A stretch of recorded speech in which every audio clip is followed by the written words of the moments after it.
বেইজ্জতি আল্লাহ করবেই চাচা। যুবক মনে রাখো, আল্লাহকে ভুলে গেছো।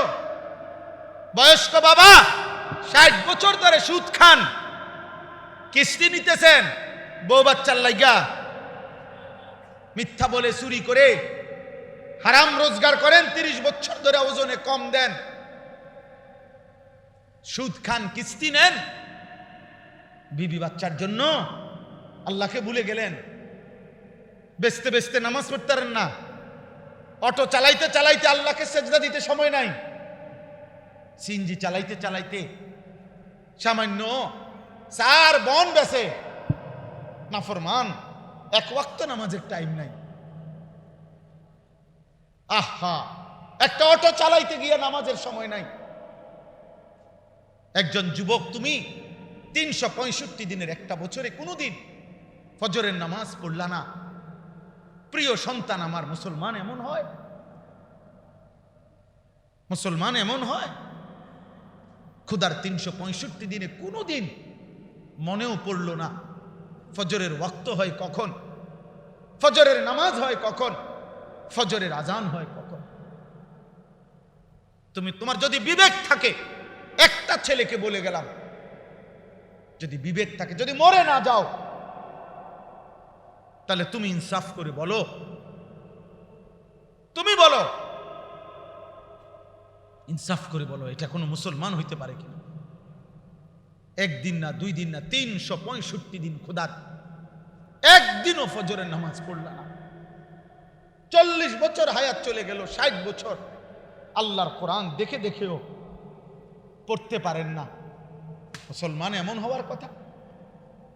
বলে 60 বছর বয়স পর্যন্ত, সেই 6 বছর বয়স থেকে 60 বছর পর্যন্ত, 4 বছর বয়স থেকে 60 বছর পর্যন্ত কোনদিন ব্রাশের কথা, টুথপেস্টের কথা ভুল হলো না, কিন্তু মিসওয়াক চিনলেনও না, মিসওয়াক করলেনও না। এ কেমন নবীর জীবন, ভালোবাসা, এ কেমন আশেক, এ কেমন নবীর কথা মনে পড়লো? বলে কেমনে জবাব দিবেন? কেমনে জবাব দিবেন? গত 20 বছর ধরে দাড়ি কাটেন, এই অবস্থায় মৃত্যু হলে, আমনের মৃত্যু যদি হয় 30 বছর বয়সে, আপনি কবরে উঠবেন কি 60 বছরের বুড়া হইয়া? কথা বলেন না কেন? আরে বুঝেন নাই আমার কথাটা? যার মৃত্যু যে অবস্থায় হয়েছে, তো উনি কবরের থেকে যখন উঠবে হাসরের মাঠে, তখন বুড়ো হয়ে উঠবো। এই অবস্থায়, কোন অবস্থায়? এই অবস্থায়। তো দাড়িবিহীন এই চেহারা নিয়ে সুপারিশের জন্য কেমনে যাবেন? হাউজে কাউসারের পানির জন্য কেমনে যাবেন? কেমনে দাঁড়াবেন নবীজির সামনে? তিনি কিছু বলবে না? বিড়ি সিগারেটের এই দুর্গন্ধওয়ালা মুখ নিয়ে জিনা, বেবিচার, নারীর সাথে কোন রকমের অসভ্যতা, তার কাছেও যেও না। নারীর ওই ফান্দে পাও দিও না যেখানে গুনাহ হয়। ফাত্তাকুদ দুনিয়া ওয়াত্তাকুন নিসা। নবীজি বলছে, দুনিয়ার ধোঁকা থেকে বাঁচো, নারীর ধোঁকা থেকে বাঁচো। নারীর হাসি ভিন নারী, ওটা তোমার জাহান্নাম। নারীর নাচ, ও তো জাহান্নাম। বেপর্দা নারীর হাঁটা চলা, হায় যুবক, মোবাইলের ওই নারী, সে তো তোমার না, সে মোবাইলও তো নাই, সে তো ছবি দিয়ে তার কাজে চলে গেছে, তোমারে নষ্ট করে দিছে। তুমি শুধু ছবি না দেখো, তুমি তো ওই নারীকে দেখো না, ওই নারী তো নাই। তুমি ছবিও তো দেখো না, এ তো ছায়া ছবি, এটারে ছায়া ছবি কয়, ছবির ছায়া এটা। ছায়ার পিছনে জীবন শেষ করে দিলা। শরীরের যৌবনের শক্তি নিজের হাত নাপাক জায়গায় ব্যবহার করে যৌবনের এমন সুন্দর শক্তি নষ্ট করে দিলা ছায়া দেখে দেখে। আস্তাগফিরুল্লাহ, আস্তাগফিরুল্লাহ। আহা, বাপ চাচা মুরব্বী সব আছে দেখে এত বেশি করতে পারলাম না, আরো বলতাম। এজন্য কিশোর নওজোয়ান, তোমাদের সবচেয়ে বড় দুর্ভাগ্য ওই ছেলেদের যাদের প্রকৃত অর্থে কোনো অভিভাবক নাই। খোদার কসম, অভিভাবক তাকে বলে যে তার অধীনস্থকে আল্লাহ এবং আখেরাতের কথা মনে করায়। যে তার অধীনস্থকে পরকাল স্মরণ করায়, বিবি বাচ্চাকে, তাকেই মূলত অভিভাবক বলে। এমন অভিভাবক যার কপালে জোটে নাই, সে মূলত লাওয়ারিস, লুবি বাপ। অপেক্ষায় আছে হেতে একটু একটু গাছে গোড়া একটু বড় হইলেই এবার তারে দাও, পয়সা কামানিত লাগাই দাও, হয় বিদেশ হয়তো দেশে। নামাজ কিও আমাদের ফুতে যে নামাজ পড়ে না, আও মাইতো না চাই, এটি হাতের বিষয়। তার নামাজতে পড়লে পড়বা, আমার দায়িত্ব হলো বিদেশ পাঠান। আমি হুজুর 6 লাখ টাকা জমি বেচা লইছি, 3 লাখ টাকা কিস্তি নিছি, 3 লাখ টাকা তার ফুফাতে হাওলাত লইছি। এমনি এমনি কত কষ্ট হুজুর জানেন না। খাস দোয়া করিয়ে আমি সুদে কিস্তিতে মিলাইয়া 12 লাখ টাকা লইয়া বিদেশ পাঠাইতেছি। আমি খাস করে দোয়া করতাম, হুজুরে দোয়া করতো। ইমাম সাহেব কি দোয়া, ইমাম সাহেব কি দোয়া করতো, আল্লাহ ওনার সুদে বরকত দেন। তো কি দোয়া করবো? এই দোয়া করলে ইমান থাকবে না ইমাম সাহেব। হারামের উপরে দোয়া করলে ইমান থাকে না। রাসূলুল্লাহ সাল্লাল্লাহু আলাইহি সাল্লামের কাছে সফরে একজন লোক আসছে, নবীজি সফরে যাচ্ছেন কোথাও, ওই অবস্থায় সফরেই মানে রাস্তাতেই ওই লোক কালেমা পড়ে মুসলমান হয়েছে। তো নবীজি সাল্লাল্লাহু আলাইহি সাল্লাম, হাদিসের ইবারত হলো ওয়ান নবিয়্যু সাল্লাল্লাহু আলাইহি ওয়াসাল্লাম ইউআল্লিমুহুল ইসলামা ওয়া হুয়া ফি মাসিরিহি। নবীজি তার এই সফর অবস্থাতেই তাকে ইসলামের বিধান, শরীয়তের বিধান শিখাইতে শুরু করছেন। এই অবস্থাতে ওয়ও উটের পিঠে, নবীজিও মনে করেন উটের পিঠে, এই রানিং অবস্থাতেই তাকে ওযু নামাজ শিখাচ্ছিলেন, এভাবে গুরুত্ব দিচ্ছেন। আচ্ছা, এরপরে শুনেন, হাদিসের ইবারতের মধ্যে আছে যার ইমানের মধ্যে এক জাররা গুনাহ এখনো যোগ হয়নি। কারণ এই ইমানই তো আনছে মাত্র, কথা বুঝেন নাই? এন থেকে তো আধা কিলোর ভিতরে মারাই গেল, গুনাহ করবে কখন? গুনাহ করবে কখন? তো কেন নবীজি বললেন সে নেকি বেশি, উজিরা কাসীরান, নেকি বেশি হলো কেন? সে ঈমান আনার সাথে সাথেই ইলম অর্জনে লেগে গেছে, ইলম অর্জনে লেগে গেছে। এই জন্য আপনারা একদিনের একটা ইসলাহি মজলিসে আমরা উৎসাহ দিতে পারি আপনাদেরকে, কিন্তু পুরা 23 বছরের নবীর জীবন, পুরা কোরআন এই 1 ঘন্টায় বলে শেষ করা, বুঝাইয়া দেওয়া, এটা কি সম্ভব? তাহলে আমরা তারগীব, আসলেই বক্তাদের মূল কাজটা কি? তারগীব ও তারহিব, উৎসাহ দেওয়া এবং আল্লাহর আযাব, জাহান্নামের কবরের ভয় দেখানো, ভয় দেখানো, আর আখিরাতের জান্নাতের উৎসাহ দেওয়া, উৎসাহ দেওয়া। এই জন্য আমি আপনাদের কাছে অনুরোধ করছি, প্রিয় ভাই নওজোয়ান সবার কাছে, বাবারা যে যে অবস্থায় আছেন, আমি কিতাবে বারবার পড়ছি, আমরা সাহাবায়ে কেরামের বিশ্বাস করেন, নবী সাল্লাল্লাহু আলাইহি সাল্লামের সাহাবায়ে কেরাম শরীয়তের ফরজ বিধান, ওয়াজিব বিধান, ওনাদের জীবন চলার পথের যে বিধান শরীয়তের, প্রত্যেকটা পূর্ণভাবে নবীজি সাল্লাল্লাহু আলাইহি সাল্লামের থেকে শিখছেন। কিভাবে শিখছেন? মদিনার সাহাবী যারা ছিল, তারা আপনার খেজুর এবং কৃষি কাজ করত। মক্কার সাহাবী যারা গেছিল মদিনায় হিজরত করে, ওনারা অধিকাংশই ব্যবসা করত। তাহলে শিখলো কিভাবে? সব কিতাবে আছে। প্রত্যেক সাহাবীদের নিজাম ছিল, ওনারা এক বেলা উপার্জনের কাজ করতেন, আরেক বেলা রাসূলুল্লাহ সাল্লাল্লাহু আলাইহি সাল্লামের সোহবতে দ্বীন শিখতেন।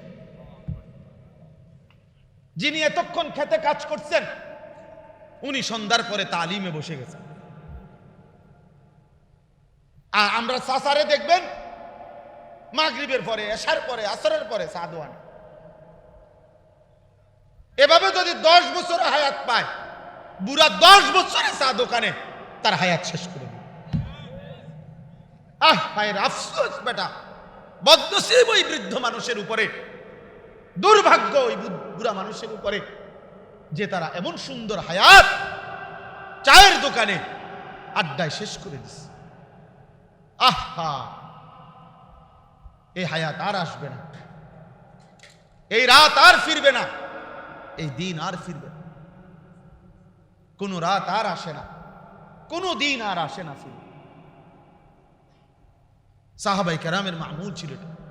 হযরত ওমর রাদিয়াল্লাহু তাআলা আনহু, বুখারীর হাদিস, হযরত ওমর রাদিয়াল্লাহু তাআলা আনহু তিনি যেখানে থাকতেন নবীজির মসজিদে নববী থেকে একটু দূরে ওনার মহল্লা ছিল।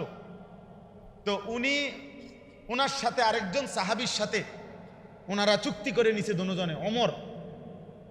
ওমর রাদিয়াল্লাহু তাআলা বলছে, একদিন আমাকে দুইজনের খেতে খেজুরের বাগানে আমি কাজ করব, তুমি নবীজির কাছে পুরা টাইম থাকবা। রাসূলুল্লাহ সাল্লাল্লাহু আলাইহি ওয়াসাল্লাম, নবীজির একটা আদত ছিল স্বাভাবিক, যে নবীজি এশার পরে কথা বলতেন না।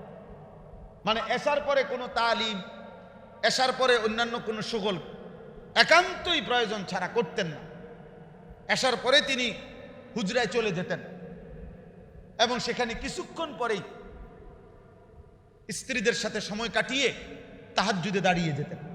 ফজর পর্যন্ত তিনি তাহাজ্জুদ পড়তেন, তেলাওয়াত করতেন, নামাজ পড়তেন, দোয়া করতেন, চোখের পানি ফেলতেন, কাঁদতেন। তো ওমর রাদিয়াল্লাহু তাআলা ওনার সাথে নিজাম করে নিছে যে একদিন ফজর থেকে এশা পর্যন্ত তুমি থাকবা নবীজির কাছে, আমি দুনো খেতে কাম করব। পরের দিন আমি থাকবো এখানে, তুমি আমগো দুজনের খেতে কি করবা? কাজ করবে। এইভাবে সাহাবায়ে কেরাম দ্বীন শিখছে। হযরত আব্দুল্লাহ ইবনে মাসউদ রাদিয়াল্লাহু তাআলা আনহু বলেন, নবী সাল্লাল্লাহু আলাইহি ওয়াসাল্লাম আমাদেরকে, ইবনে আব্বাসও বলছে, ইবনে মাসউদও বলছে, ইউআল্লিমুনা আত-তাশাহুদ কামা ইউআল্লিমুনা আস-সূরা মিনাল কোরআন। নবীজি আমাদেরকে কোরআনের একটা একটা সূরা, একটা একটা আয়াত যেভাবে মুখস্থ করাইছে, আত-তাহিয়াতু, এই তাশাহুদ নবী আমাদেরকে এভাবে একটা একটা শব্দ করে করে আমাদেরকে নবী শিখাইছে। আমি নিজেও মাঝে মাঝে অবাক হই যে সপ্তাহ যায় কখন, মাস যায় কখন, কোনোভাবেই কাজ করে কুলাইতে পারি না। প্রতিদিন অনেক কাজ বাকি থেকে যায়। এই এখানেও আমি আসতে আসতে একেবারে গাড়ির এখান পর্যন্ত মাদ্রাসার বিষয় নিয়ে উস্তাদদের সাথে কথা বলতেছি, বলতে বলতে শেষ হয়েছে। তো এরপরে আবার নামছি, ওযু করছি, এখানে বসছি। গাড়িতে হাঁটতে চলতে সবসময় সারাক্ষণ ব্যস্ততার পরও অসংখ্য কাজ বাকি থেকে যায়। হাদিসের মধ্যে আছে, রাসূলুল্লাহ সাল্লাল্লাহু আলাইহি ওয়াসাল্লাম বলছেন, ইয়াতাকারাবুজ জামান, কিয়ামতের পূর্বে সময় খুব কাছাকাছি হয়ে যাবে, মানে তাড়াতাড়ি চলে যাবে। একটা পর্যায়ে 1 বছর 1 মাসের মতো মনে হবে, 1 মাস 1 সপ্তাহের মতো মনে হবে, সপ্তাহ দিনের মতো মনে হবে, 1 দিন 1 মুহূর্তের মতো। তার মানে খুব দ্রুত। কোরআনুল কারীমের মধ্যে আছে, আল্লাহ তাআলা বলছে, ইকতারাবা লিন-নাসি হিসাবুহুম ওয়া হুম ফি গাফলাতিন মুরিদুন। আল্লাহ তাআলা বলে, মানুষের হিসাবের সময় তো কাছে গেল, আগায় আসলো, চলে আসলো, অথচ এখনো মানুষ আল্লাহর থেকে বিমুখ হয়ে গাফিল হয়ে আছে, গাফিল হয়ে আছে। 60 হাত লম্বা ছিল আদম আলাইহিস সালাম। মানুষ আল্লাহর কুদরতেই সংক্ষিপ্ত হতে হতে এখন আমরা কতটুকু? এখন আমরা অত্যন্ত দ্রুততম সময়ে কিয়ামতের কাছাকাছি। আমাদের প্রিয় নবী সাল্লাল্লাহু আলাইহি ওয়াসাল্লাম বলছেন, বুইস্তু আনা ওয়াস-সাআতু কাহাতাইন। নবীজি বলছেন যে আমার এই 2 আঙ্গুলের মাঝে যেমন পাশাপাশি, আমি মুহাম্মদ এবং কিয়ামত এমন পাশাপাশি। কাছাকাছি। এই জন্য সময় কম, হায়াতও কম। নবী সাল্লাল্লাহু আলাইহি ওয়াসাল্লাম বলছেন, আমারু উম্মতি মা বাইনা 60 ও 70। আমার উম্মতের স্বাভাবিক বয়স হবে 60 থেকে 70-এর মাঝে। এর মধ্যেই অধিকাংশ চলে যাবে কবরে। এই জন্য দেখবেন প্রত্যেক গ্রামে, মহল্লায়, বাড়িতে কিশোর, নওজোয়ান, যুবক এই বয়সী যদি হয় একটা বাড়িতে 30 জন, তো বয়স্ক মুরব্বী 80 বছর, 90 বছর, 75 বছর, 70 বছর এমন আছে 1 জন বা 2 জন। তাহলে এত ব্যবধান কেন? যদি কিশোর যুবক থাকে 30 জন, তো গড়ে বয়স্ক লোক তো কমপক্ষে 15-20 জন থাকার কথা।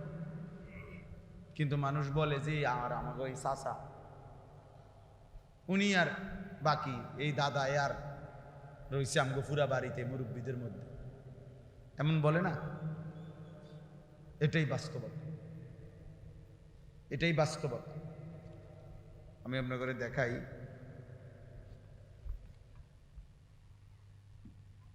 সূরা মুমিন একটা সূরা আছে কোরআন শরীফ। কত নম্বর পারা? 18 না, এইটা গাফের যেটা,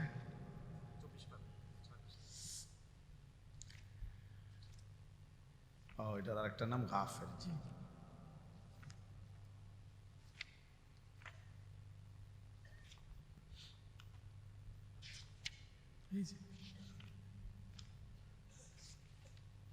এই দেখেন, আমি শোনাচ্ছি আপনাদেরকে।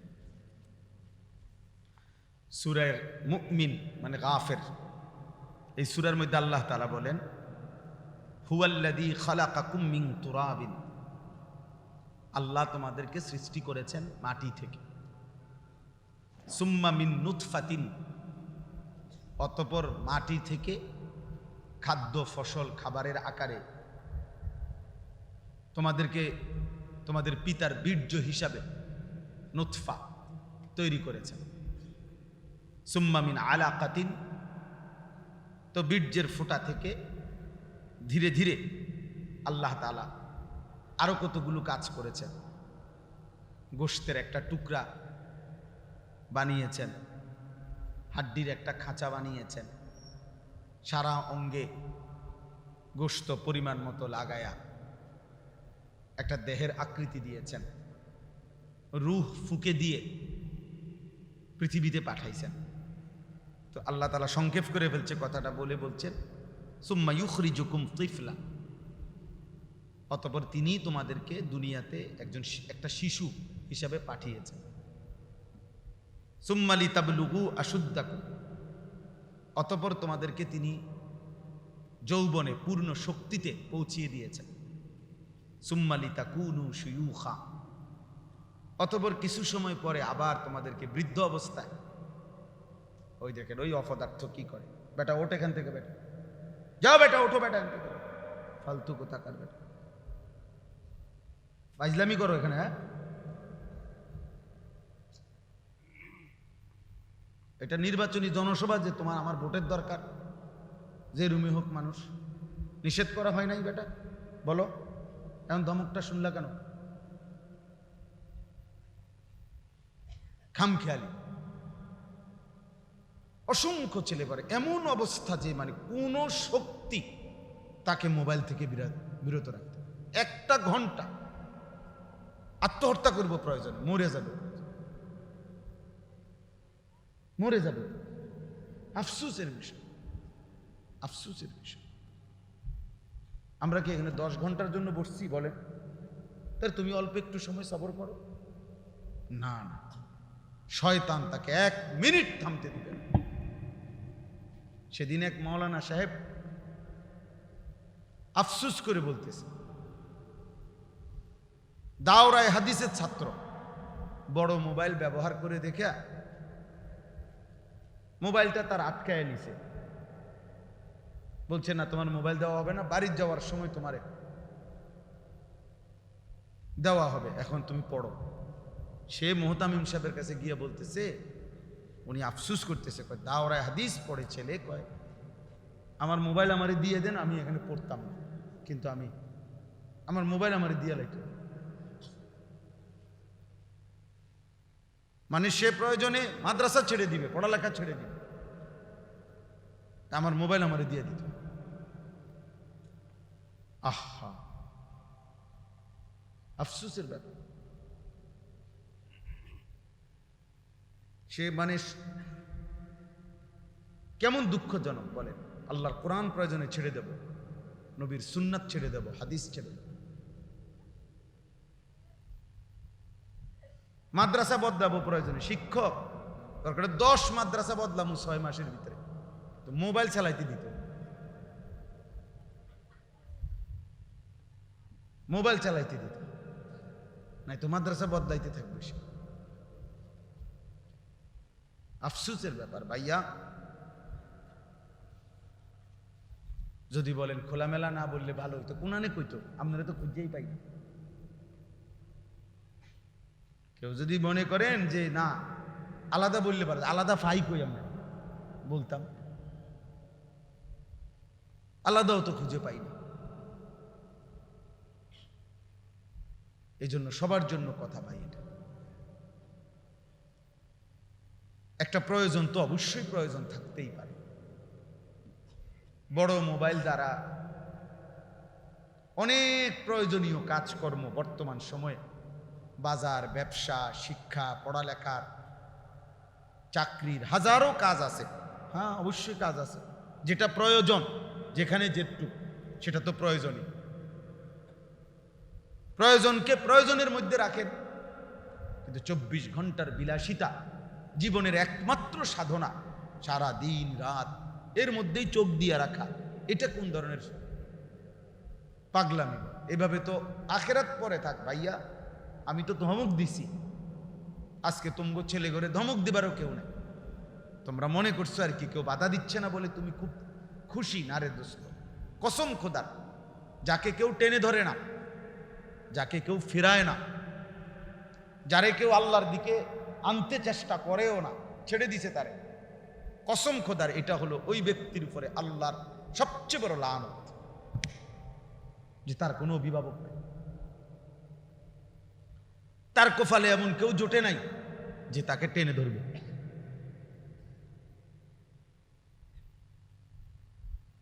তাকে ফেরাবার চেষ্টা করে। ওয়ালা তাকুনু কাল্লাযীনা নাসুল্লাহা ফাআনসাহুম আনফুসাহুম। আল্লাহ বলছে আমারে ভুলে গেছো বান্দা, ঠিক আছে, আমি তোমার পরিচয় ভুলায় দেব, তোমার আর কোনো দিন মনে পড়বে না তুমি মুসলমান, তোমার আর কোনো দিন মনে পড়বে না যে মুসলমানের হালাল হারাম বলতে কিছু আছে, তোমার আর কোনো দিন মনে পড়বে না যে মুসলমানের জন্য পাক পবিত্র থাকার আলাদা কোনো গুরুত্ব আছে, এটা তোমার ভুলেই যাবে, ভুলেই যাইবে। তাহলে কোনো মানুষের উপরে আল্লাহর সবচেয়ে বড় আযাব, এটা আমার শায়েখ বলছে, আল্লামা মুফতি মুশতাকুন নবী কাসিম হুজুর বলছে, কোনো মানুষের উপরে আল্লাহর সবচেয়ে বড় শাস্তি কি? যে আল্লাহ তাআলা তাকে আত্মভোলা করে দিয়েছে, সে আর এটা মনেই নাই তার যে কবর হবে, আখেরাত হবে, হাসরের ময়দান হবে, বিচার হবে, তার যে আমলনামা লিখা হইতেছে, তার যে গুনাহ থেকে বাঁচা দরকার, এটা হারাম, এটা হালাল, এটা জায়েজ, এটা না জায়েজ, এই কথাটাই যে ভুলে গেছে। বিড়ি খাইতেছে তো খাইতে আছে, ওমা বয়স হয়ে গেছে 60-70, খবরও নাই যে আমরা যে বুড়ো হইয়া গেছে, হ্যাঁ খবরও নাই, খাইতে আছে বিড়ি। মিথ্যা বলতেছে তো বলতেই আছে, সুদ খাইতেছে তো খাইতেই আছে, কিস্তি নিতেছে তো নিতেই আছে, নাচ গান টেলিভিশন দেখে তো দেখে, বয়স হয়ে গেছে 60, প্রতিদিন চা দোকানে একরকম চা, নাচ গান দেখে টেলিভিশন। মহিলা বেপর্দা তো প্রতিদিন বেপর্দা, গালি দেয় তো প্রত্যেক কথায় গালি দেয়। পরে ভাইয়া এটা কেমন জীবন?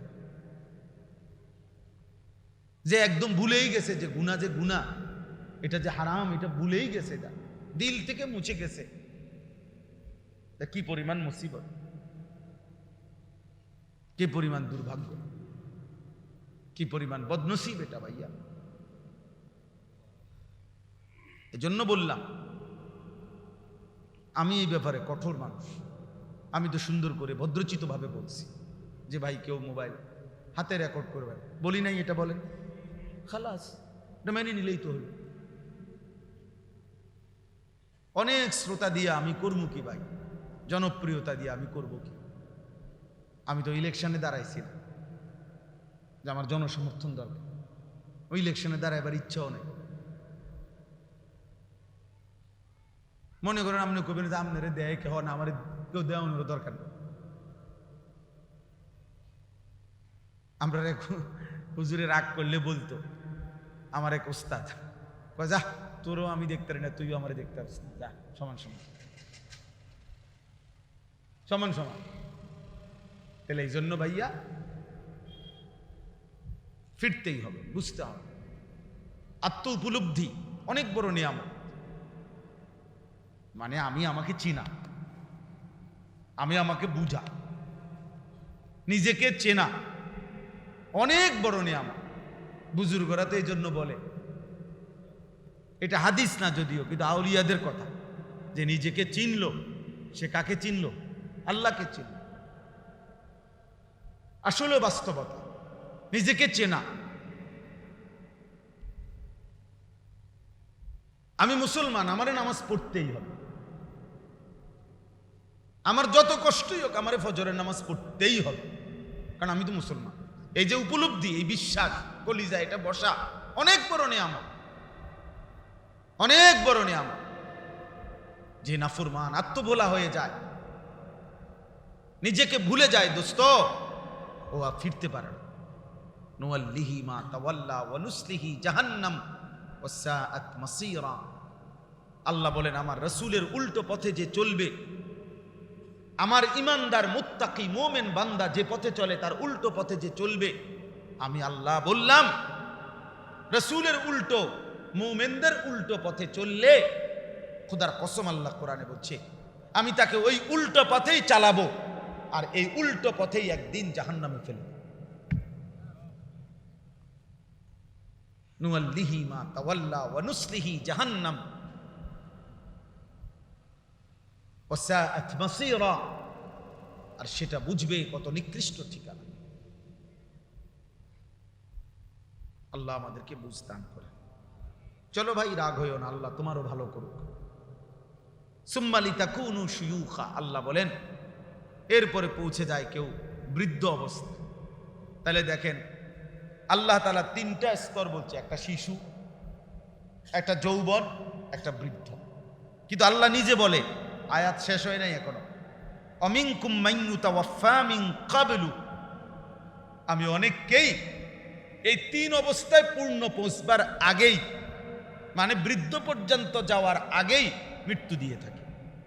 আমার আব্বা 65 বছর 70 বছর বাঁচছে বলেই আমিও 65 বছর বাঁচবো, এই নিশ্চয়তা আমাদেরকে কে দিছে? আল্লাহ তো বলছে অমিনকুম মান ইউতাওয়াফা মিন ক্বাবলু ওয়ালিতাবলুগু আজালাম মুসাম্মা।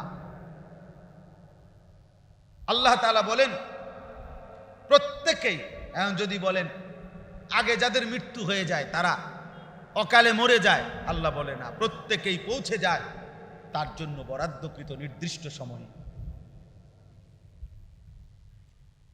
আজালাম মুসাম্মা, এটা একটা নির্ধারিত সময়। আমি আল্লাহর ফয়সালা, তুমি কে? তুমি সিদ্ধান্ত দিবার কে? উনি 60 বছর বাঁচলে সেটাও আমার ইচ্ছা, এ 6 দিন বাঁচছে এটাও আমার ইচ্ছা। আমার এক সমুন্দির বাচ্চা মারা গেছে 3 দিনের দিন। কি অপরাধ? ওই বাচ্চার অপরাধ কি? কথা বলেন, কোনো অপরাধ এটা? 3 দিনের বাচ্চার কোনো অপরাধ এটা? কার ফয়সালা ভাইয়া? এটা মালিকের। মাইলস্টোন স্কুল অ্যান্ড বাচ্চা কলেজের যে বাচ্চাগুলো মারা গেছে, ছোট ছোট বাচ্চা, মাসুম বাচ্চাগুলো, ওদের কি অপরাধ ছিল? তাহলে মৃত্যু কোনো সম্পূর্ণ আল্লাহ তাআলার ফয়সালা, এই পৃথিবী থেকে চলে যাওয়া। তাহলে আমি মূলত এই কথাটা বলতে চাচ্ছিলাম, এই কথাটাই বললাম যে আমরা প্রত্যেকেই এটা হিসাব করা উচিত।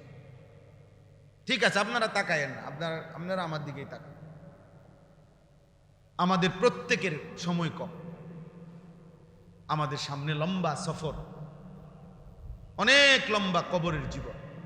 ভাইয়া, হাদিসের কিতাবে আছে, কোন কোন মুহাদ্দিসিনে কেরাম বলেন, সর্বশেষ ইসরাফিল ফু দিলে যে ব্যক্তি কবরে যাবে, হতে পারে তাকেও কবরেই থাকতে হবে 40,000 বছর।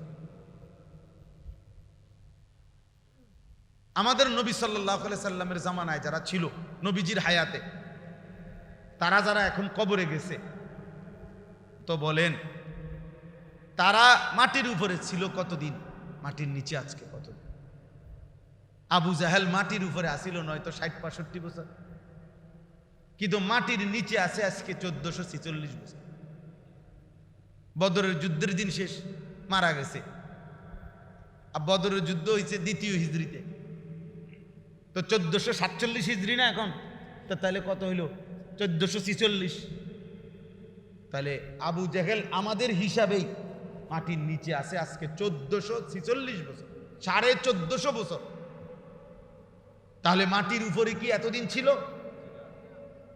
তাহলে তুমি আমি কেমনে হিসাব মিলাইলাম? এই ফুর্তি, এই আনন্দ, এই তামাশা, এই নাফরমানি জিন্দেগি, আল্লাহ তাআলার অবাধ্যতা, দুনিয়ার ব্যস্ততা, নামাজ পড়তেও মনে নাই, আল্লাহকে ডাকতেও মনে নাই, একটা সূরা কেরাত দোয়া কালাম শিখবারও টাইম নাই। এ কেমন মুসলমান জাতি আমরা, যে জাতির বৃদ্ধ আল্লাহর কোরআন সহি শুদ্ধ পড়তে পারে না, বাচ্চাও পারে না, নওজোয়ানও পারে না। পারে যারা অল্প সংখ্যক, সারা বাংলাদেশে মাদ্রাসায় পড়ে, জরিফে হলো সর্বোচ্চ 7%, 7% মাত্র, সর্বোচ্চ সরকারি, কওমি, আলিয়া সব মিলাইয়া 100 জন বাচ্চার মধ্যে 7 জন মাত্র মাদ্রাসায় পড়ে, বাকি 93 জন স্কুল কলেজে। তাহলে এই 93 জন বাচ্চার কোরআন, সূরা, কেরাত, দোয়া, কালাম এগুলো শিখবার বা শিখাবার দায়িত্ব কার? কে তাদের নামাজ ঠিক করে দিবে? কে তাদের সূরা কেরাত ঠিক করে দিবে? এদের অধিকাংশ ছেলে ফরজ গোসল জানে না, কেমনি করতে হয়। অজুর সুন্নাত গুলো আপনি জিজ্ঞাসা করেন, ও বলতেও তো পারবে না। ও দেখা দেখি অজু যেটা করছে, এটা ট্যাপের নিচে শুধু পাওটা দিয়া দিছে, শুধু ট্যাপের নিচে পাও দিলে তো পাও ধোয়া হয় না, পাও ধোয়া হয় না। শুধু ঝর্ণা ছেড়ে দিলে ফরজ গোসল আদায় হয় না, পানিতে শুধু ডুব দিয়ে সাবান লাগাই ফেললে ফরজ গোসল আদায় হয় না। ফরজ গোসল আদায়ের জন্য নাকের নরম জায়গা পর্যন্ত পানি পৌঁছাইতে হয়, ফরজ। আর নাকের নরম জায়গায় পানি কেমনে পৌঁছাইতে হয়, এটা কোনো আলেমে দ্বীন থেকে যদি কেউ না দেখে, না শিখে, আল্লাহর কসম 100 বছরও 1 কোটি বছরও তারটা হবে না, কোনো বুড়ামি আরও হবে না। আমি বললাম, চ্যালেঞ্জ করলে এখন করেন।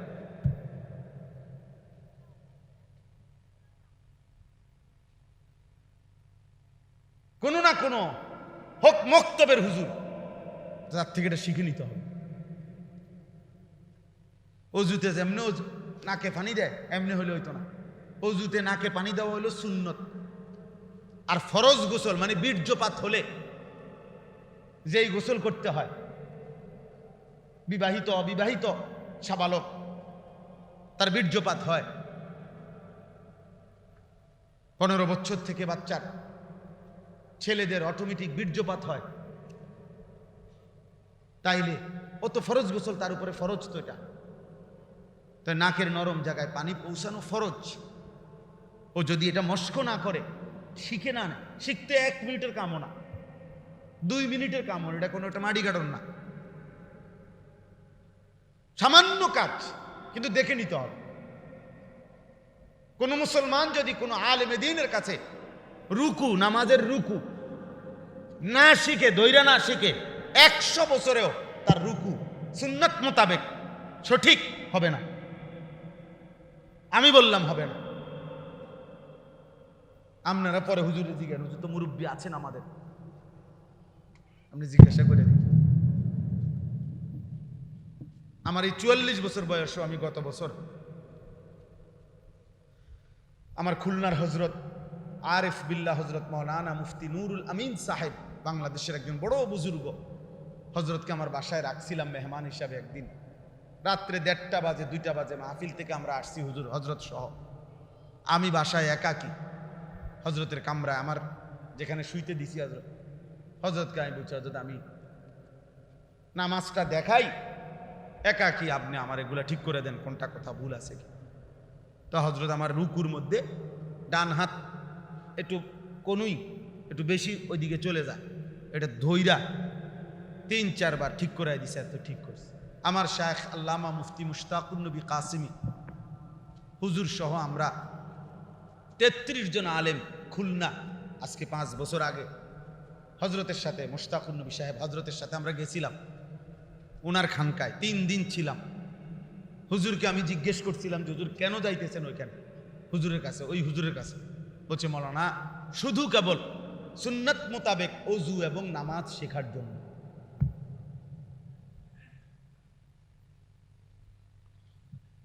আল্লামা মুফতি মুশতাকুন নবী হুজুর বলছে, যিনি সারা পৃথিবীর বাংলা ভাষাভাষী মুসলমান 90% না 95% যাকে চেনে, যারাই বাংলায় কথা বলে, তাইলে বলেন বাবা আপনাদের শেখা দরকার না?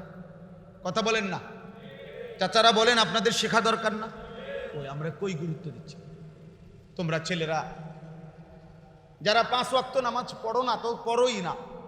আচ্ছা ভাইয়া, তো শুক্রবারে যারা পড়ো জুমার নামাজ, তো সেটাও কি শুদ্ধ হওয়া দরকার নাই? তো সেটাও তো শুদ্ধ হবে না।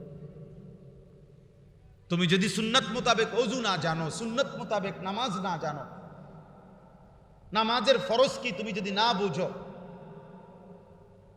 তাইলে হবে কিভাবে? আজকে আমি কিতাবে পড়ছি, আশ্চর্য, আমার কাছে ওই কিতাব গাড়িতেও আছে। রাসূলুল্লাহ সাল্লাল্লাহু আলাইহি সাল্লামের কাছে সফরে একজন লোক আসছে, নবীজি সফরে যাচ্ছেন কোথাও, ওই অবস্থায় সফরেই মানে রাস্তাতেই ওই লোক কালেমা পড়ে মুসলমান হয়েছে। তো নবীজি সাল্লাল্লাহু আলাইহি সাল্লাম, হাদিসের ইবারত হলো ওয়ান নবিয়্যু সাল্লাল্লাহু আলাইহি ওয়াসাল্লাম ইউআল্লিমুহুল ইসলামা ওয়া হুয়া ফি মাসিরিহি। নবীজি তার এই সফর অবস্থাতেই তাকে ইসলামের বিধান, শরীয়তের বিধান শিখাইতে শুরু করছেন। এই অবস্থাতে ওয়ও উটের পিঠে, নবীজিও মনে করেন উটের পিঠে, এই রানিং অবস্থাতেই তাকে ওযু নামাজ শিখাচ্ছিলেন, এভাবে গুরুত্ব দিছেন। আচ্ছা এরপরে শুনেন, হাদিসের ইবারতের মধ্যে আছে যার ঈমানের মধ্যে 1 জাররা গুনাহ এখনো যোগ হয়নি, কারণ এই ঈমানই তো আনছে মাত্র। কথা বুঝেন নাই? এন থেকে তো আধা কিলোর ভিতরে মারাই গেল, গুনাহ করবে কখন? গুনাহ করবে কখন? তো কেন নবীজি বললেন সে নেকি বেশি, উজিরা কাসীরান, নেকি বেশি হলো কেন? সে ঈমান আনার সাথে সাথেই ইলম অর্জনে লেগে গেছে, ইলম অর্জনে লেগে গেছে। এই জন্য আপনারা একদিনের একটা ইসলাহি মজলিসে আমরা উৎসাহ দিতে পারি আপনাদেরকে, কিন্তু পুরা 23 বছরের নবীর জীবন, পুরা কোরআন এই 1 ঘন্টায় বলে শেষ করা, বুঝাইয়া দেওয়া, এটা কি সম্ভব? তাহলে আমরা তারগীব, আসলেই বক্তাদের মূল কাজটা কি? তারগীব ও তারহিব, উৎসাহ দেওয়া এবং আল্লাহর আযাব, জাহান্নামের কবরের ভয় দেখানো, ভয় দেখানো, আর আখিরাতের জান্নাতের উৎসাহ দেওয়া, উৎসাহ দেওয়া। এই জন্য আমি আপনাদের কাছে অনুরোধ করছি, প্রিয় ভাই নওজোয়ান সবার কাছে, বাবারা যে যে অবস্থায় আছেন, আমি কিতাবে বারবার পড়ছি, আমরা সাহাবায়ে কেরামের বিশ্বাস করেন নবী সাল্লাল্লাহু আলাইহি সাল্লামের সাহাবায়ে কেরাম শরীয়তের ফরজ বিধান, ওয়াজিব বিধান, ওনাদের জীবন চলার পথের যে বিধান শরীয়তের, প্রত্যেকটা পূর্ণভাবে নবীজি সাল্লাল্লাহু আলাইহি সাল্লামের থেকে শিখছেন। কিভাবে শিখছেন? মদিনার সাহাবী যারা ছিল তারা আপনার খেজুর এবং কৃষি কাজ করত। মক্কার সাহাবী যারা গেছিল মদিনায় হিজরত করে, ওনারা অধিকাংশই ব্যবসা করত। তাহলে শিখলো কিভাবে? সব কিতাবে আছে। প্রত্যেক সাহাবীদের নিজাম ছিল, ওনারা এক বেলা উপার্জনের কাজ করতেন, আরেক বেলা রাসূলুল্লাহ সাল্লাল্লাহু আলাইহি সাল্লামের সোহবতে দ্বীন শিখতেন। যিনি এতক্ষণ খেতে কাজ করছেন উনি সন্ধ্যার পরে তালিমে বসে গেছেন। আর আমরা সাসারে দেখবেন মাগরিবের পরে, এশার পরে, আসরের পরে চা দোয়ান। এভাবে যদি 10 বছর হায়াত পায়, বুড়া 10 বছরে চা দোকানে তার হায়াত শেষ করে দিবে। হায় আফসোস বেটা, বদনসিব ওই বৃদ্ধ মানুষের উপরে, দুর্ভাগ্য ওই বুড়া মানুষের উপরে যে তারা এমন সুন্দর হায়াত চায়ের দোকানে আড্ডায় শেষ করে দিছে। আহা, এই হায়াত আর আসবে না, এই রাত আর ফিরবে না, এই দিন আর ফিরবে না। কোন রাত আর আসে না, কোন দিন আর আসে না ফিরবে। সাহাবায়ে কেরামের মামুল ছিল এটা। হযরত ওমর রাদিয়াল্লাহু তাআলা আনহু, বুখারীর হাদিস, হযরত ওমর রাদিয়াল্লাহু তাআলা আনহু তিনি যেখানে থাকতেন নবীজির মসজিদে নববী থেকে একটু দূরে ওনার মহল্লা ছিল। তো উনি ওনার সাথে আরেকজন সাহাবীর সাথে ওনারা চুক্তি করে নিছে দুজনে। ওমর রাদিয়াল্লাহু তাআলা বলছে, একদিন আমাকে দুইজনের খেতে খেজুরের বাগানে আমি কাজ করব, তুমি নবীজির কাছে পুরা টাইম থাকবা। রাসূলুল্লাহ সাল্লাল্লাহু আলাইহি ওয়াসাল্লাম, নবীজির একটা আদত ছিল স্বাভাবিক, যে নবীজি এশার পরে কথা বলতেন না। মানে এশার পরে কোনো তালিম, এশার পরে অন্যান্য কোনো শুগল একান্তই প্রয়োজন ছাড়া করতেন না। এশার পরে তিনি হুজরায় চলে যেতেন এবং সেখানে কিছুক্ষণ পরেই স্ত্রীদের সাথে সময় কাটিয়ে তাহাজ্জুদে দাঁড়িয়ে যেতেন। ফজর পর্যন্ত তিনি তাহাজ্জুদ পড়তেন, তেলাওয়াত করতেন, নামাজ পড়তেন, দোয়া করতেন, চোখের পানি ফেলতেন, কাঁদতেন। তো ওমর রাদিয়াল্লাহু তাআলা ওনার সাথে নিজাম করে নিছে যে একদিন ফজর থেকে এশা পর্যন্ত তুমি থাকবা নবীজির কাছে, আমি দুনো খেতে কাম করব। পরের দিন আমি থাকবো এখানে, তুমি আমগো দুজনের খেতে কি করবা? কাজ করবে। এইভাবে সাহাবায়ে কেরাম দ্বীন শিখছে। হযরত আব্দুল্লাহ ইবনে মাসউদ রাদিয়াল্লাহু তাআলা আনহু বলেন, নবী সাল্লাল্লাহু আলাইহি ওয়াসাল্লাম আমাদেরকে, ইবনে আব্বাসও বলছে, ইবনে মাসউদও বলছে, ইউআল্লিমুনা আত-তাশাহুদ কামা ইউআল্লিমুনা আস-সূরা মিনাল কোরআন। নবীজি আমাদেরকে কোরআনের একটা একটা সূরা, একটা একটা আয়াত যেভাবে মুখস্থ করাইছে, আত-তাহিয়াতু, এই তাশাহুদ নবী আমাদেরকে এভাবে একটা একটা শব্দ করে করে আমাদেরকে নবী শিখাইছে। বুঝছেন নি ভাইয়া? আমি আজকেও এক ছেলে আসছে আমার কাছে ভৈরব থেকে, ও রাজমিস্ত্রির জোগালি দেয়। আমি তারে বলছি বুঝাইয়া, ও দ্বীন শিখতে চায়। আমি বলছি বাপ এইভাবে পড়ো, তোমার স্থানীয় মাদ্রাসায়, আশেপাশে কোনো মাদ্রাসায়, তোমার ভৈরবে যেই মাদ্রাসা হোক, তুমি ওই হুজুর ইনশাআল্লাহ, আমি বলছি ওরে তুমি আমার নাম কইবা, আল্লাহর রহমতে আশা করি এমন হুজুর হবে না যে আমারে চিনে না, আমার নাম কইবা, হ্যাঁ রে, কইয়া আমার লগে কথা বলাইবা, আরে আমি তোমার ব্যাপারে বলে দেব ওই ইমাম সাহেবরে বা ওই হুজুর রে, যে সে যেন তোমারে এক বেলা, তুমি মাগরিব থেকে আসা পড়ো, সারা তোমার মাগরিবের পরে তো আর রাজমিস্ত্রির জোগালি নাই। কথা বলেন আসেনি? স্বাভাবিকভাবে রাজমিস্ত্রির জোগালি তো এটা তো আসরের সময় শেষ কাম। তো তুমি মাগরিব থেকে এসে 1 ঘন্টা পড়ো, এভাবে 1 বছর শিখো। এরপরে আমি তাকে 300 টাকা গাড়ি ভাড়া দিয়া আমি কিছু যাও বাবা ভাত খাওয়াইয়া, ডেলি এরকম ছেলে আসে। তো বলছি যাও, একজন হুজুর তুমি ঠিক করো, একটা মাদ্রাসার নাম বলে দিছি, ওইনে যাও তুমি গিয়ে আমার নাম কইবা, বলে হুজুরে পাঠাইছে আপনার কাছে, তখন আমি কথা বলে দেব। তাহলে আপনাদের কাছে আমার অনুরোধ, বাবারা, মুসলমান বাবারা যারা নামাজ পড়েন, তাদের যদি নামাজ ভুল হয়, খোদার কসম ওই নামাজ হবে না, অশুদ্ধ। প্রত্যেক আমল আল্লাহর কাছে কবুল হওয়ার জন্য 2 জিনিস জরুরি। 1 নাম্বার হলো শতভাগ বিশুদ্ধ হওয়া, 2 নাম্বার হলো শতভাগ আল্লাহর জন্য হওয়া। ফুজাইল ইবনে আয়াজ বলছে, লিয়াবলুয়াকুম আইয়ুকুম আহসানু আমালার তাফসীর কি? আল্লাহ বলছে আমি তোমাদেরকে দুনিয়ায় পাঠিয়েছি কেন? আমি আল্লাহ পরীক্ষা করতে চাচ্ছি তোমাদের কার আমল কতটা সুন্দর। কেন আল্লাহ পাঠাইছেন বলেন? কার আমল কতটা সুন্দর। আহসান, আহসান বলেন তো এই শব্দটা, আবার বলেন, আবার বলেন, আহসানু আমালা, আহসানু আমালা। কোরআনে বারবার আল্লাহ বলছে আমি আহসান চাই, আহসান আমলের সৌন্দর্য চাই। ফুজাইল ইবনে ইয়াজ রাহমাতুল্লাহ আলাইহি বলেন কোন আমল সুন্দর হয় কিভাবে? 2 জিনিসে, আখলাস, আসওয়াব। যদি সেটা শতভাগ আল্লাহর জন্য হয়, শতভাগ বিশুদ্ধ হয়। এখন উনি ব্যাখ্যা দিয়েছেন কোন আমল খালেস হবে কখন? যখন সেটা ইদা কানা লিল্লাহ, শুধু আল্লাহর জন্য হবে। কোন আমল সওয়াবান ওয়াল আমালু সওয়াবান ইদা কানা আলা সুন্নাহ, যখন সেটা নবীজির সুন্নাত মোতাবেক হবে, তখনই সেটা বিশুদ্ধ হবে।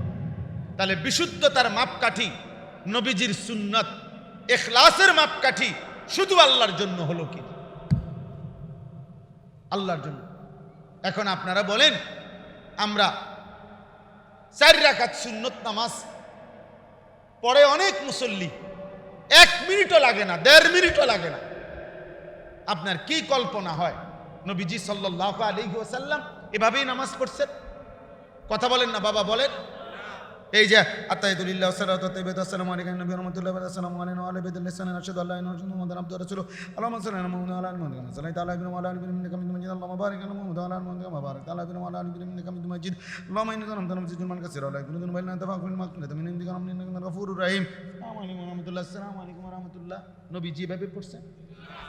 তো আমরা সমাজে মানুষ এভাবে পড়ে না। এটা নামাজ? এটা তাহিয়াতু হলো? ইনসাফ কি বল? 20 রাকাত তারাবি পড়ে ফেললেন 20 মিনিটে, এটা কি মেশিন দিয়ে পড়লেন? বলেন ইনসাফ কি বল? আপনি হাসরের ময়দানে বলবেন হুজুরে এরকম পড়াইলো কা? হ্যাঁ, এবার আপনার আল্লাহ পাক ছেড়ে দিব। না ঠিক আছে, যাও যাও যাও, বন খাও, ভাত খাও, যাও, তোমার ছেড়ে দিলাম। কথা বলে। আমি একদিন একজনকে বলছিলাম, এক চাচারে, উনি বলছিল হুজুর আল্লাহ আমগর একটা হুজুর মিলাইছে, টন টন না, টন টন করে বলে। আমি বললাম মানে? মানে 20 রাকাত তারাবি, তারপরে এশা, বিতির, সব 1 ঘন্টাও লাগে না, টেরও পাওয়া যায় না কেমনি পড়া হয়েছে। উনি খুশি। পরে আমি নিজে বলছিলাম ওনারে, আমার পরিচিত, আমি বলছিলাম আপনি আমার নাম বলবেন ওই হুজুরের কাছে, যে হুজুর এই তারাবি পড়ায়, বলবেন আমার নাম সহ বলবেন যে আপনারে ওই হুজুরে বলছে আমনে হুজুর আর ওই পাবলিক মুসল্লি দোনোজনের টাঙ্গাইয়া ফিটবো হাসরের ময়দানে। মৌলবী সাহেবেরও ফিটবো, মৌলবীর মুসল্লিগেরও ফিটবো। আমি বললাম হ্যাঁ, কোনো কথা থাকলে আমার লগে বলতে পারবে। মুসল্লি চাই বলেই, মুসল্লি চাইতেই পারে অনেক কিছু। মুসল্লিরা বলছে দেখে আমি 20 মিনিটে তারাবি পড়াই ফেলতে হবে। কেন? আল্লাহর দুনিয়া কি প্রশস্ত না? কথা বলেন না কেন? এই মসজিদে না পড়াইলে নামাজ আমার রিজিক মিলবে না।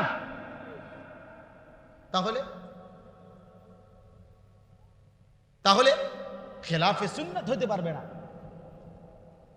রাসূলুল্লাহ সাল্লাল্লাহু আলাইহি ওয়াসাল্লামের এক এক সুন্নাত, একটি একটি সুন্নাত আল্লাহ তাআলা আমাদের জন্য নিয়ামত হিসাবে দিয়েছেন।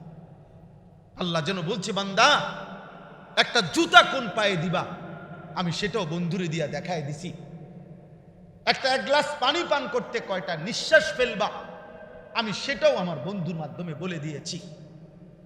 যদি ভালোবাসতেই হয়, যদি অনুসরণ করতেই হয়, যদি নিজের মধ্যে সবকিছু সুন্দর স্মার্ট এটা তুলে ধরতে হয় নিজেকে, খোদার কসম আল্লাহ বলছে আমার বন্ধুর চাইতে উত্তম, আমার বন্ধুর চাইতে প্রিয়, আমার বন্ধুর চাইতে সুন্দর গোটা কায়নাতে কেউ হয় নাই, আর কিয়ামত পর্যন্ত কেউ হবেও না।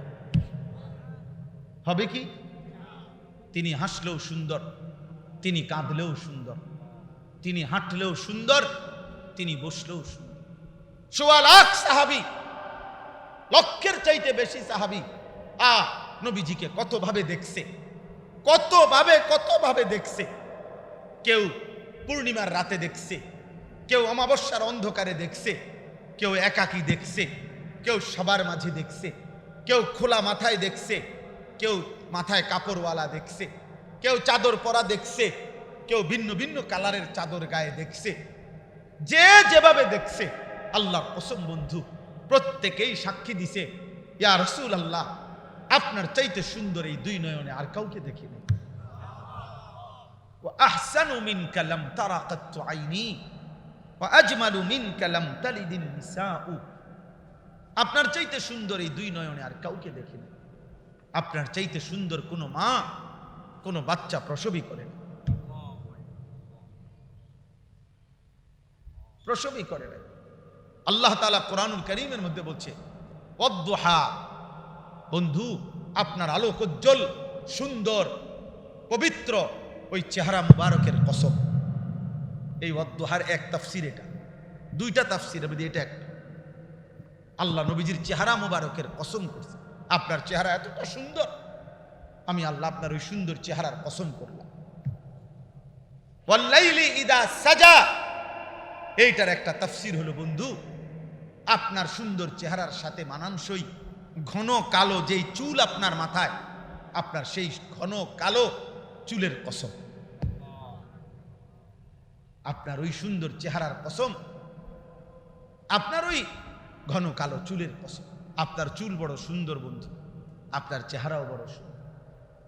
এই জন্য বাপ নবী সাল্লাল্লাহু আলাইহি সাল্লামের চেহারা মুবারক ছিল দাড়িওয়ালা চেহারা, আর আল্লাহ তাআলা সেই চেহারা পছন্দ করে কসম করছে। নবীজির চুল ছিল পেছন দিকে লম্বা, আর সেই চুলের কসম আল্লাহ করছে। এই জন্য যুবক, ডান দিকে চুল, বাম দিকে সামনে যাদের চুল বড়, এটা ইমানদারের চুল না। পৃথিবীর কোন ইমানদারের চুল এ ডানে বড় বামে বড় সামনে বড় হতে পারে, এ কাফেরের চুল, মুশরিকের চুল, বেঈমানের চুল, ইহুদি খ্রিস্টান হিন্দু বৌদ্ধ নাস্তিক মুরতাদ নাম বংশ পরিচয়হীন কোন মানুষের চুল হইতে পারে, ইমানদারের চুল না।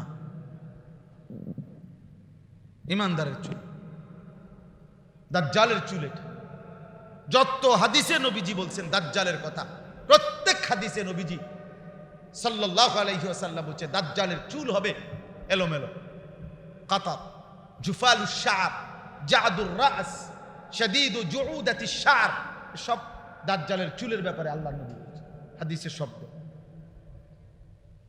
সব অর্থ হইল স্বাভাবিকতার পরিপন্থী এলোমেলো চুল। আগসানু শাজারা, গাছের ডালের মতো, গাছের ডাল সবগুলো একবার স্কয়ার মিলাইয়া সমান সমান, কথা বলে না কেন, আঁকা বাঁকা, উঁচা নিচা, ছোট বড়, চিকন মোটা, এলোমেলো, হাবাক হাবাক, তাক তাক। নবীজি বলছে দাজ্জালের চুল হবে থাক থাক। এই পোলাপা এনে এক কাটা দিছে, এনে একটা কাটা দিছে, এখান দিয়ে একরকম কাটা দিছে, তো দাজ্জালের চুল। নবীজি সাল্লাল্লাহু আলাইহি সাল্লাম বলছে দাজ্জালের চুল হবে সিথি কাটা,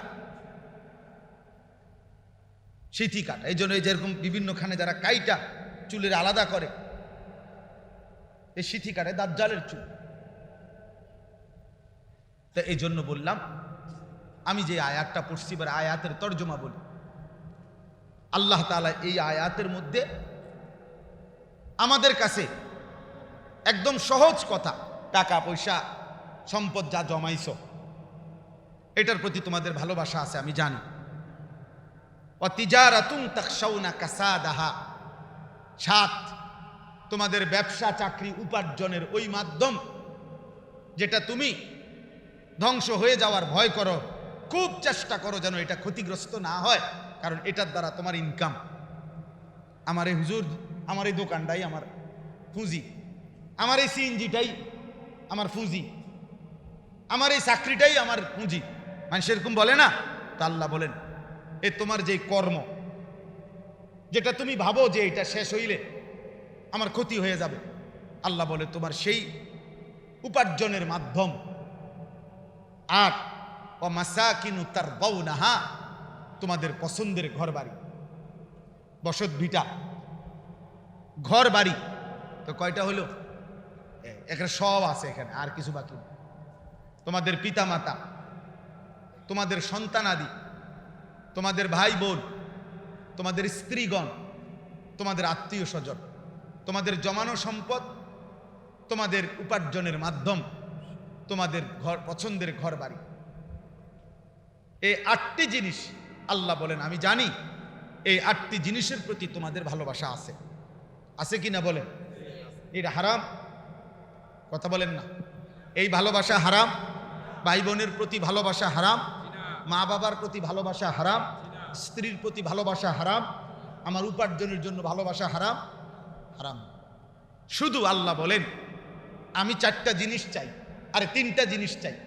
1 আল্লাহর ভালোবাসা, 2 রাসূলুল্লাহ সাল্লাল্লাহু আলাইহি ওয়াসাল্লামের ভালোবাসা, 3 আল্লাহর পথে জিহাদের ভালোবাসা। মানে আল্লাহর জন্য এই ভালোবাসা হৃদয়ে থাকতে হবে যে আল্লাহ জান চাইলে জান দেব, মাল চাইলে মাল দেব, জান এবং মালের জিহাদ, আপনার পথে জান দেব, আপনার পথে মাল দেব, যখন চাইবেন তখন রাজি, যখন চাইবেন তখনই রাজি। তো আল্লাহ তাআলা বলেন এই 3টা আল্লাহর ভালোবাসা, রাসূলুল্লাহ সাল্লাল্লাহু আলাইহি ওয়াসাল্লামের ভালোবাসা, জিহাদের ভালোবাসা। কোন 1 নাম্বার কি? 2 নাম্বার, 3 নাম্বার জিহাদ, আল্লাহর জন্য জান মালের কুরবানি। তা আল্লাহ তাআলা বলেন এই 3টি ভালোবাসা আমি চাই তোমাদের কাছে, ইমানদারদের কাছে।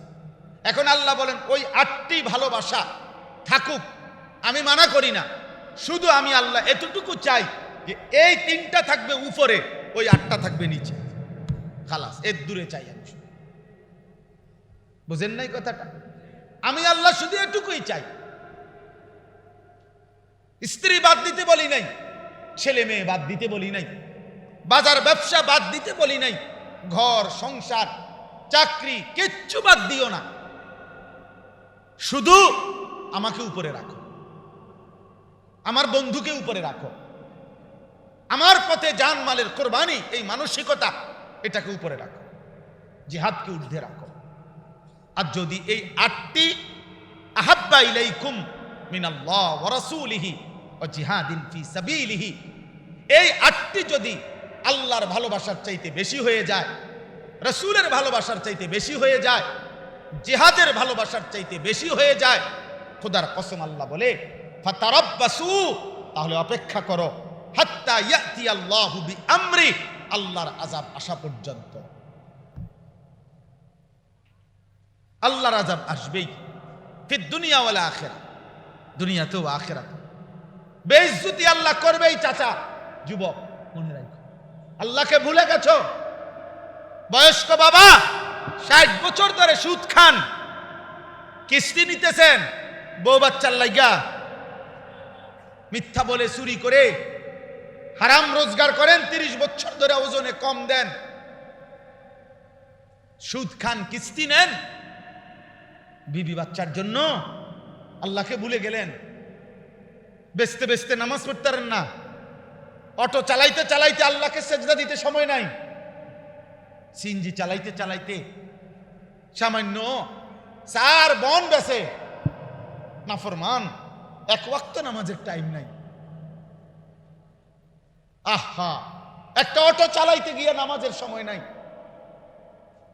একজন যুবক, তুমি 365 দিনের একটা বছরে কোনোদিন ফজরের নামাজ পড়লা না, প্রিয় সন্তান আমার মুসলমান এমন হয়,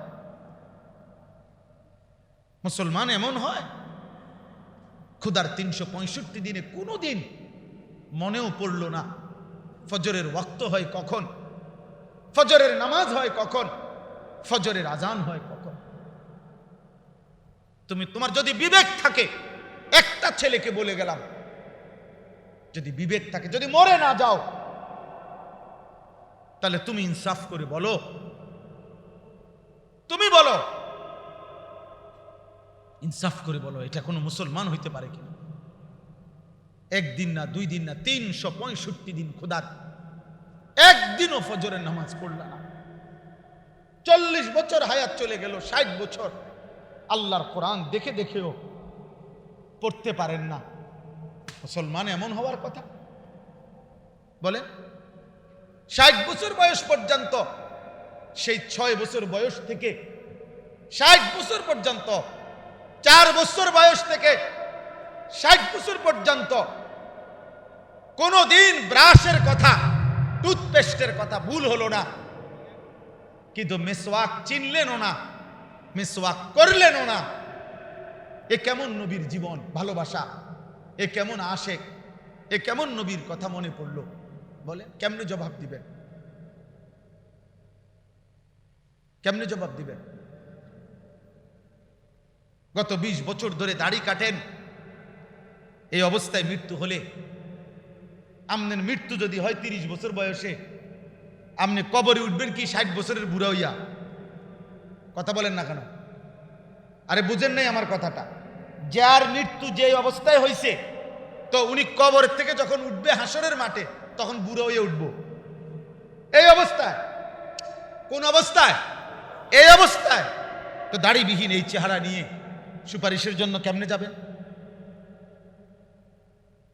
হাউজে কাউসারের পানির জন্য কেমনে যাবেন? কেমনে দাঁড়াবেন নবীজির সামনে? তিনি কিছু বলবে না? বিড়ি সিগারেটের এই দুর্গন্ধওয়ালা মুখ নিয়ে জিনা, বেবিচার, নারীর সাথে কোন রকমের অসভ্যতা, তার কাছেও যেও না।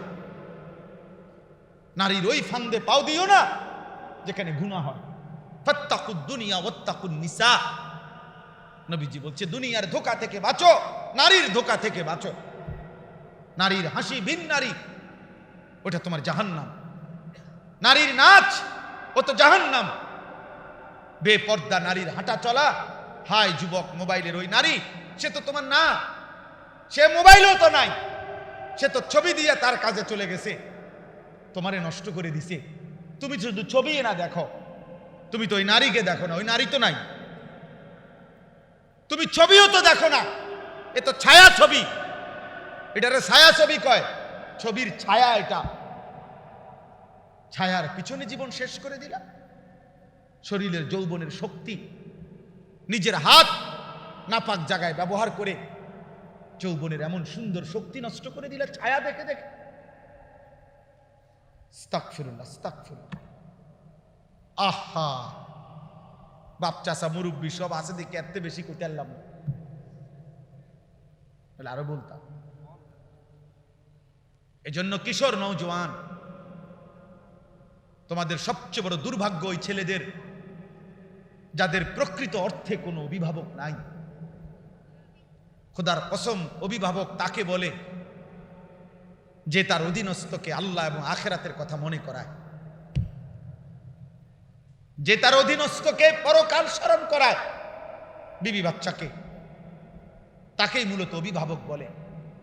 এমন অভিভাবক যার কপালে জোটে নাই, সে মূলত লাওয়ারিশ, লুবি বাপ। অপেক্ষায় আছে এতে একটু একটু গাছে গোড়া একটু বড় হইলেই এইবার তারে দাও, পয়সা কামানিত লাগাই দাও, হয় বিদেশ হয়তো দেশে। নামাজ কিও আমাদের ফুতে যে নামাজ পড়ে না, আও মাইতো না চাই, এটি হাতের বিষয়। তার নামাজতে পড়লে পড়বো, আমার দায়িত্ব হলো বিদেশ পাঠান। আমি হুজুর 6 লাখ টাকা জমি বেচা লইছি, 3 লাখ টাকা কিস্তি নিছি, 3 লাখ টাকা তার ফুফাতে হাওলাত লইছি। এমনি এমনি কত কষ্ট হুজুর জানেন না। খাস দোয়া করিয়ে আমি সুদে কিস্তিতে মিলাইয়া 12 লাখ টাকা লইয়া বিদেশ পাঠাইতেছি। আমি খাস করে দোয়া করতাম, হুজুরে দোয়া করতো, ইমাম সাহেব কি দোয়া, ইমাম সাহেব কি দোয়া করতো? আল্লাহ উনার সুদে বরকত দেন। তো কি দোয়া করবো? এই দোয়া করলে ইমান থাকবে না ইমাম সাহেব? হারামের উপরে দোয়া করলে ইমান থাকে না। বোঝেন নাই কথাটা? তাহলে আমি কি দোয়া করব? এখানে দোয়ার কি আছে? আল্লাহ আমাদেরকে বুঝ দান করেন। একটা ছেলেই বুঝো ভাইটা, একজন বাবাই বুঝেন আখিরাত নিশ্চিত, কবর নিশ্চিত। রাসূল সাল্লাল্লাহু আলাইহি সাল্লামকে ভালোবাসেন, আর ভালোবাসা মানে সুন্নাত অনুসরণ করা। সুন্নাহ। আমি এই কিতাব আনছি আপনাদের জন্য বিক্রি করতে, আমার এই সাদা গাড়িতে বিক্রি করি, ইচ্ছা করে আনাইছি সিলেট থেকে। বাংলাদেশের একজন শ্রেষ্ঠ বুজুর্গ, আমাদের গাজীপুর কাপাসিয়ার হজরত অধ্যক্ষ মিজানুর রহমান চৌধুরী হজরত, বাংলা ভাষায় আজকে দীর্ঘদিনের সাধনায় বার সম্পাদনা করে সংস্কার করে বাংলায় এই কিতাবটা লিখছেন। আমাদের প্রিয় নবী সাল্লাল্লাহু আলাইহি সাল্লামের একটা সুন্নত, সুই সুতার সুন্নতটাও, ছোট্ট বিন্দু বিসর্গ সুন্নত এই কিতাবে আছে। নবীজি প্রতিটা আমল কিভাবে করছেন, প্রামাণ্য দলিল সমৃদ্ধ, একেবারে প্রত্যেকটা মুসলমান তার ঘরে একটা কিতাব, মাত্র 400 টাকা। এই কিতাবটা অনেক বড় মোটা, বাংলা ভাষায় এর চাইতে পূর্ণাঙ্গ দলিল সমৃদ্ধ নবীজির সুন্নাতের উপরে আর কোনো বাংলায় কিতাব এত বড় নাই, এত মোটা বলিও, ছোট ছোট আছে। হ্যাঁ, ওই তো ছোট ছোট আছে, কিন্তু এটা পূর্ণাঙ্গ। আমি ইচ্ছা করে বলছি যে ও গাজীপুর থেকে আনাইছি, সিলেট থেকে আনাইছি, যে আমরা যেহেতু মাহফিলে যাই, আল্লাহর বান্দারা কিনলে ফায়দা হবে। এক সময় মুকসুদুল মুমিনিন ঘরে ঘরে থাকতো, বেহেশতি জোর ঘরে ঘরে থাকতো, এমন একটা কিতাব প্রত্যেকের ঘরে ঘরে রাখার মতো। বিবি পড়বে, দাদি পড়বে, নানা পড়বে, ছেলে পড়বে, যে পড়বে নবীজির একটা সুন্নাত শিখতে পারবে। আল্লাহ নবী সাল্লাল্লাহু আলাইহি সাল্লামের সুন্নাত সুযোগ থাকলে কিনে নেবেন 400 টাকা দিয়ে। আমি আপনাদের কাছে শেষ করলাম এই কথা বলে, আল্লাহু লা ইয়াহদিল কওমাল ফাসিকিন। আল্লাহ তাআলা শেষ কথা বলছে, এই 8টি জিনিসকে যারা উপরে উঠাবে, আল্লাহ রসুলের ভালোবাসাকে নিচে নামাবে, আল্লাহ বলেন এরা ফাসিক, এরা পাপী। আর এমন পাপীকে আমি আল্লাহ জান্নাতের পথ দেখাবো না, হেদায়েতের রাস্তা দেখাবো না, আলোর পথে চালাবো না। ভাত খাওয়াবো, ভাতের লেগে আটকাই দেয়। ভাত তো ফাঁসির আসামিরও খাইতে দেয়, ভাত তো জেলখানাতেও দেয়। দুনিয়ার খাবার এ তো আল্লাহ তাআলা জন্তু জানোয়াররাও খাওয়ায়। গরু, ছাগল, কুকুর, বিড়াল ওরা খায় না? কথা বলেন না কেন? ওরা দুনিয়া ভোগ করে কিনা?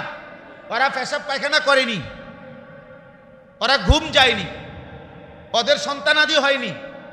গরু ছাগলের বাচ্চা হয় কিনা বলেন? তাহলে যৌন চাহিদা, ঘুম, পেশাব পায়খানা, খাবারের চাহিদা, এটা তো জানোয়ারেরও পূরণ হয়। একটি বাঘ কোনোদিন জীবনে, কল্পনা করেন তো, একটা বাঘ জঙ্গলের জীবনে কোনোদিন ফাঙ্গাস তেলাফিয়া খায়নি। হয়তো সারা বছর বাঘ গোশত খায়। সে এমন রবের গোলাম যে রব তাকে প্রতিদিন প্রতিবেলা গোশত দিয়ে রিজিক দেয়। আমাদের কোনো মানুষের এরকম কে আছে যে 30 বছর 3 বেলাই গোশত খায়? বলেন। 1000 কোটি টাকার মালিক হলে তো আরো বেশি কম খায়, ভেজিটেবল খায়। ভেজিটেবল কয় সারে ভেজিটেবল খায়, আসলে সবজি, শাক। আর কি আপনি এটি ইংরেজি মারলে কি লাভ হলো? ইংরেজি করলে কি আর এটা গোস্ত হয়ে যায়নি? শাক তো শাকে, মানে ভেজিটেবল কইলেও যে কথা, মূলার শাক তো মূলার শাকে, পাট শাক তো পাট শাকে, কলমির শাক তো কলমির শাকে, এটা কি আর গোস্ত হয়ে যাবে ভেজিটেবল বললে? আল্লাহ আমাদেরকে বুঝ দান করেন। অতএব দুনিয়া মিলে গেছে বাবা, এটা তেমন কিছু না। আখিরাত ऐसे रहे या वैसे रहे, वहां देखना फिर कैसे रहे। এভাবে রইলেন কিংবা ওইভাবে রইলেন, দেখার বিষয় হলো ওইখানে কি থাকবেন, আখিরাত। প্রিয় যুবক ভাই, তোমাদের কাছে অনুরোধ, ভাইয়া নষ্ট হইও না বাপ, চরিত্রহীন হইও না বাপ। তোমারই কেউ মনে রাখতো না, আখিরাতেও কেউ চিনবে না। নাফরমানকে কেউ চিনবে না রে বাপ। লা ইউসআলু হামিমুন হামিমা, কোনো বন্ধু বন্ধুকে জিজ্ঞেস করবে না। ফালা আনসাবা বাইনাহুম ইয়াওমাইদিন ওয়ালা ইয়াতাসাআলুন, কেউ কাউরে পরিচয় দিবে না, কিছুই জিজ্ঞেস করবে না। নাফরমানের কোনো বন্ধু হবে না। ওমা লিয-যালিমিনা মিন আনসার, আল্লাহ বলে পাপীর কোনো বন্ধু হবে না। ইমানদারের বন্ধু হবে, সেজদাওয়ালার বন্ধু হবে। প্রত্যেক নেককার হাসরের ময়দানও বন্ধু খুঁজে পাবে, বন্ধু খুঁজে পাবে। আল্লাহু ওয়ালিয়ুল্লাযীনা আমানু, আল্লাহ নিজে বলছেন ইমানদারের বন্ধু সরাসরি আল্লাহ। আল্লাহ আমারে পাইবা বান্দা, সেজদা দিও এখন, সেদিন হাসরের মাঠে আমারে পাইবা। আমি নিজেই ডেকে আনবো, আমি আমার আরশের নিচে তোমার ডাইকা। আল্লাহ আমাদেরকে হেফাজত করেন। যুবক ছেলেরা নামাজ পড়ো, আখলাকের হেফাজত করো। রাত দিন প্রিয় ছেলেরা মোবাইল দেখে, নারী দেখে, অস্থির ছবি দেখে নষ্ট হয়ে, জিনা, ব্যভিচার, অশ্লীলতা, বেহায়াপনা, মদ, জুয়া, অনলাইনে জুয়া খেলা, মোবাইলে জুয়া খেলা, দোস্ত আমার এমন বরবাদ করো। ওই দিন পরশু রাত্রে এক ছেলে রাতের 2টা, 1:30, 2টা, আমি মাহফিল থেকে আসতেছি, 2500 নারায়ণ, এমন কান্দা কাঁদছে আমার জড়ায় ধরা, বলতেছে হুজুর আমার আব্বা অনেক কষ্ট করে আমার একটা ফার্মেসি নিয়ে দিছে, জুয়া খেললা অনলাইনে মোবাইলে, বাবার সবটা টাকা শেষ করে ফেলছে, এখন ফকির।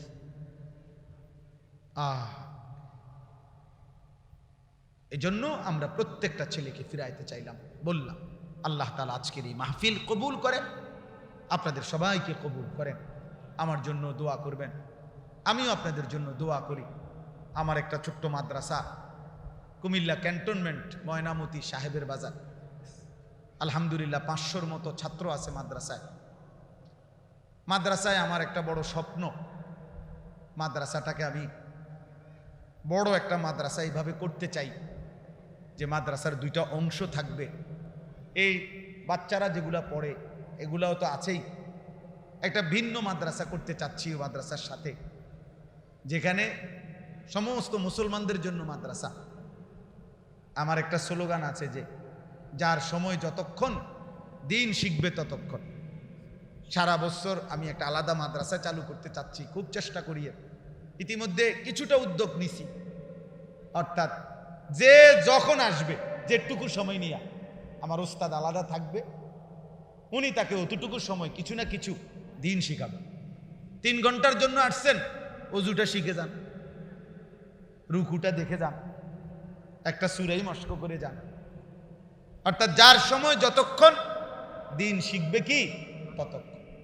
আমি এই আশা নিয়ে একটা বড় জায়গা কিনছি, ওইখানে 94.5 শতক জায়গা, প্রায় 1 একর জায়গা, প্রায় 2.5 কোটি টাকা জায়গার দাম।